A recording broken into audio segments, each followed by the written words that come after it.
혹시 요즘 장 보러 가셨을 때 계산대 앞에서 잠시 숨을 고르신 적 없으신가요?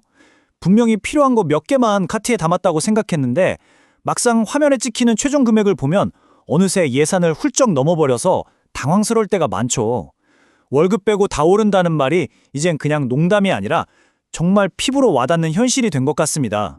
어쩌면 우리 모두는 조금이라도 더 저렴한 곳, 단돈 100원이라도 아낄 수 있는 방법을 본능적으로 찾아다니고 있는지도 모르겠습니다. 그런데 말이죠. 참 이상한 일이 벌어지고 있습니다. 뉴스만 켜면 온통 물가 상승 이야기뿐이고 다들 허리띠를 졸라매고 있다고 하는데 이 흐름을 완전히 역주행하는 곳들이 있습니다. 마치 다른 세상의 물리법칙을 따르는 것처럼 믿기지 않을 만큼 저렴한 가격표를 당당하게 내걸고 오히려 더 무섭게 성장하는 가게들이 있다는 거죠. 오늘은 바로 그 미스터리에 대한 이야기입니다. 모두가 값을 올릴 수밖에 없다고 말하는 지금 도대체 어떻게 그들만 더 싸게 파는 게 가능한 걸까? 대부분의 기업들이 원자재 가격에 인건비 부담까지 이중고 속에서 정말 힘겨운 싸움을 하고 있을 때 이 위기를 오히려 기회로 삼아서 아주 조용히 하지만 거대하게 몸집을 불려나가는 승자가 있습니다. 뭐 화려한 신기술이나 혁신적인 서비스를 내세운 것이 아닙니다. 가장 원초적이고 기본적인 무기, 바로 가격 하나만으로 시장을 뒤흔들고 있는 곳, 초저가 할인 매장들입니다. 자, 여기 이 그래프를 한번 보실까요? 정말 흥미로운데요. 올해 인공지능 시대를 이끌면서 전 세계의 스포트라이트를 한 몸에 받은 기술주, 바로 엔비디아죠. 그 주가 상승률도 물론 대단했습니다. 하지만 그보다 더 높은 수익률을 기록한 곳이 있다는 사실 알고 계셨나요? 바로 미국의 대표적인 저가 할인점 달러 제너럴입니다. 무려 65%나 올랐습니다. 최첨단 반도체를 만드는 회사도 아니고 세상을 바꿀 플랫폼 기업도 아닌데 그저 평범한 생필품을 저렴하게 파는 이 가게가 어떻게 이런 기록적인 성장을 할 수 있었던 걸까요? 그 비밀이 정말 궁금해집니다.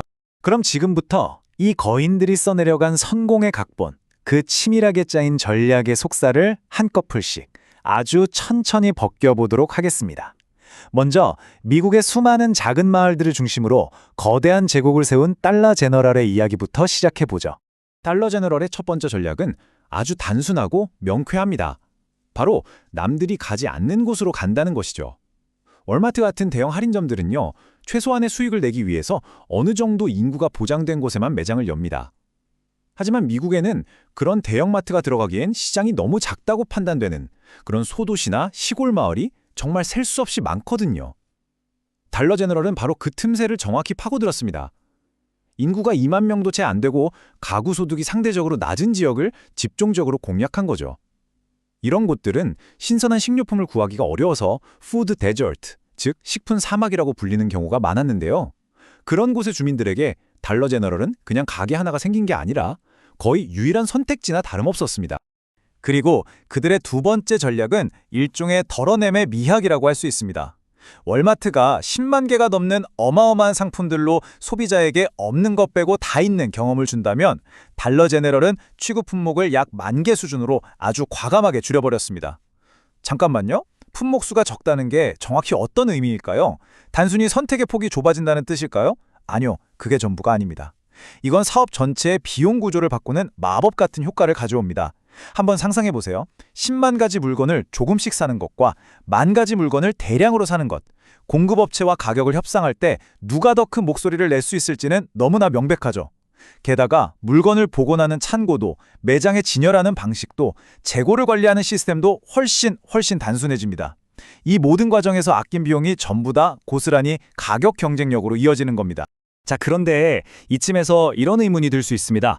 임대료가 싼 시골에 들어가서 물건 종류를 줄여서 판다. 네, 물론 비용을 아낄 수 있는 아주 좋은 방법이죠. 하지만 과연 그것만으로 지금과 같은 정말 파격적인 초저가가 가능한 걸까? 어쩌면 이 놀라운 가격표 뒤에는 우리가 미처 보지 못한 어떤 대가, 어떤 희생 같은 것이 숨어 있는 건 아닐까요? 지금부터는 그 밝은 빛의 이면에 드리워진 그림자를 조금 더 깊이 들여다보겠습니다. 달러 제너럴이 가격을 낮추기 위해 가장 먼저 그리고 가장 혹독하게 칼을 댄 곳은 바로 인건비였습니다. 매장을 운영하는 데 있어서 가장 큰 비중을 차지하는 비용 중 하나죠. 이들은 비용 절감이라는 절대적인 목표 아래 인력을 정말 최소한으로, 어쩌면 사회적으로 용인되는 최소한의 기준보다도 더 적게 운영하는 그런 극단적인 방식을 선택했습니다.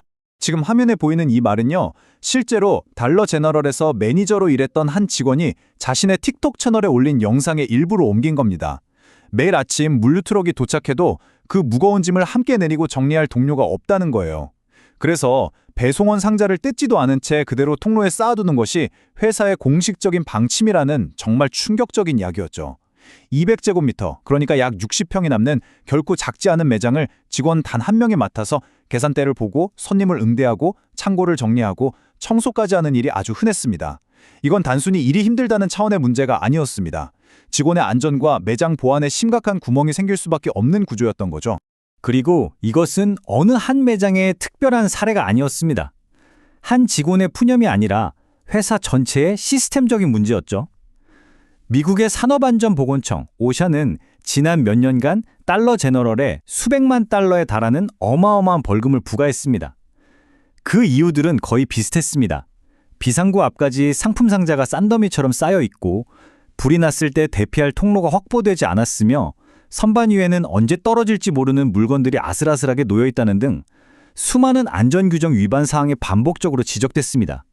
이것은 저렴함이라는 가치를 위해서 가장 기본이 되어야 할 안전이라는 가치가 어떻게 희생되고 있었는지를 보여주는 너무나 명백한 증거였습니다.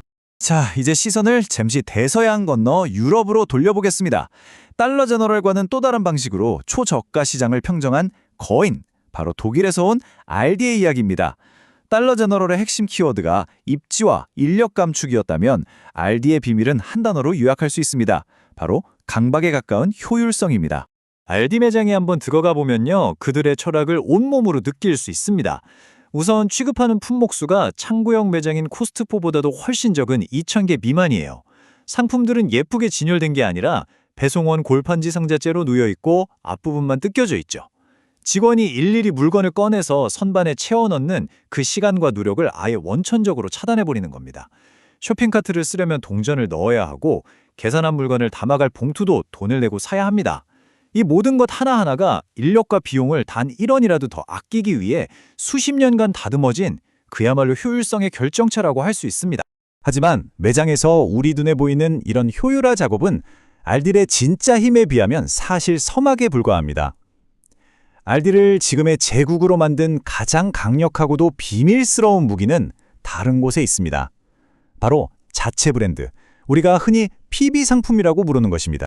이 그래프는 알디가 PB 상품에 얼마나 진심인지를 아주 극명하게 보여줍니다. 보통 일반 마트의 PB 상품 비중은 20% 안팎이고 PB 상품의 강자로 알려진 코스트코조차도 30% 수준에 머무릅니다. 그런데 알디는 무려 90%에 달합니다.